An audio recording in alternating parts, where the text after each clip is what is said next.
It's early in the game, but it's a big play nonetheless, because he who scores first might set the stage for the rest of this game. You kind of expect a high-scoring game, and yet at the same time, the defensive units have played well of late. Wide to the left side is Kurt Casper, the very left side of your screen.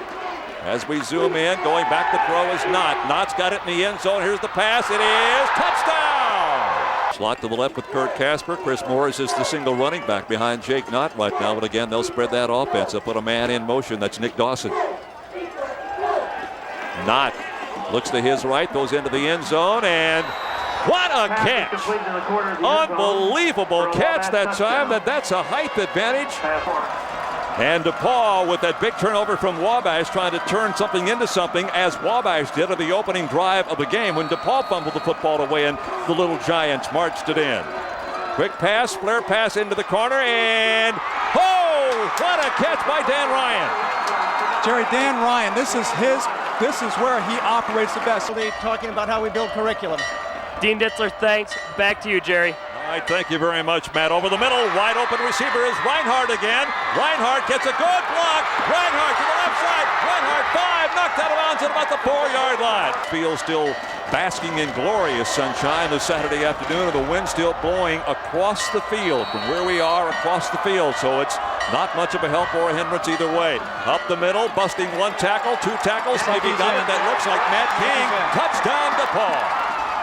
Matt King, make no mistake about it, not a very big guy, but he is not afraid to stick it up in there in the middle. There have been precautions taken for the end of the game in the past. What kind of precautions have been taken today?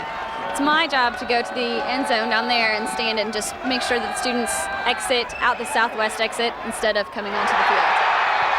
No unsportsmanlike conduct yet, Jerry, and we hope there isn't any. Back to you. Betcha we do. They better not mess with Carl. Thanks a lot. That's terrific. Started anyway. Lee is back over the middle, down to the 1-yard line. Time is a factor now. They got to get over the ball. They can get up there in a hurry and spike it. You can probably hear some of the noise going on in the press box up here with some of the coaches and some of the They've got to get set. People. Over the left side, Stevens. This is a touchdown. Oh my goodness. We're going to have overtime. I told you, Jerry. It's never over in this thing. And I'm looking at my partner Joe over there, and he's just pondering. But he's all right. Oh, man. It's interesting. It's unbelievable. Oh, man. Unbelievable. Well, that's where the no-huddle offense pays off for DePauw. They run it the entire game. Then when they need it in a 2-minute drill without timeouts, it's like old hat. Exactly. Plus, Joe, it never let Wabash make any defensive adjustments. None whatsoever. Here is the all-important point after. Ben Murray, he is 2 out of 2. He is 24 of 32 on the year. It is up, it is. And Ben has had some problems with that kick. You would think it's automatic, but it's never really automatic, and Ben has had trouble, but he puts it through there. And we've got a heck of a game going on here in Greencastle. We'll see what happens here. Jake Knott at quarterback, 1 protector back.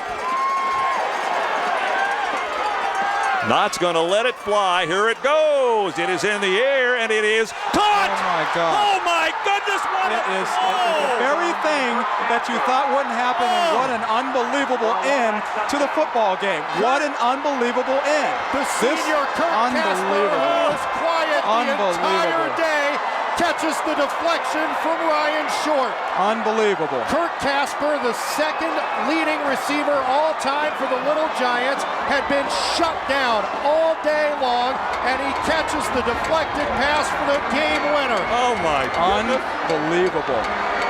We have talked, guys, all day long about sensational individual efforts and plays, and we just saw another one. Here it comes. This is going down for posterity. Wow. Look at it again. Joe, you take it, and we'll get David's comments likewise. Here we go. Jake Knott threw it downfield. He threw it well short. He threw on his run, on the run. He wanted Ryan Short. You see Ryan squaring to the ball. It bounces off Ryan Short at the 6, and Kurt Casper is right there to catch it for the game-winning touchdown. Wow. David? And the very thing that I tried to say before the play took place was that you got to be in a position to knock that football down. When you tip it and it tips backwards, anything can happen. And I mean, unbelievable. Here it is again. Now, I don't know if this tip was intentional. I'd like to think it was, but man. Yeah. Let's see. I don't think it was. No, I don't know. It may have been a design play for him to tip that ball up, and with his size, he can do that, get up there, tip the ball, and you've got to cover for the guy behind him. And that didn't happen. Jerry, you noticed the two teams shaking hands after the game. If you remember what happened a couple of years ago in Crawfordsville with a melee after the game, tables being turned over, fights breaking out, the two schools have worked exceptionally hard to return sportsmanship to this rivalry, and that the two teams after a game like this can shake hands without any trouble is a testament to the presidents, athletic directors, and coaches of the two schools. You're right, because the emotions had absolutely hit their zenith when that pass reception was made, and if they can walk out there now and say hello to each other, this is a giant step for both institutions. It's impressive. It definitely is. You don't want to see the kind of mess you saw in '96, and I guess Joe and I got to shake hands now too. All right, let's go back and look at this again. They're going to be showing this forever and ever. Here we go. Last play of the game, just under 3 seconds to go. And again, Ryan Short at about the 5-yard line tips it right back to Kurt Casper in the corner of the end zone for the Hail Mary to win it 27-21. And I'll tell you what, Jerry, this is a win that now officially makes Jake Knott one of the greatest quarterbacks of all time. I heard several people this week saying, yeah, he's the all-time leading passer, but he's 0-2 in the Monon Bell game. Well, you can wipe that out.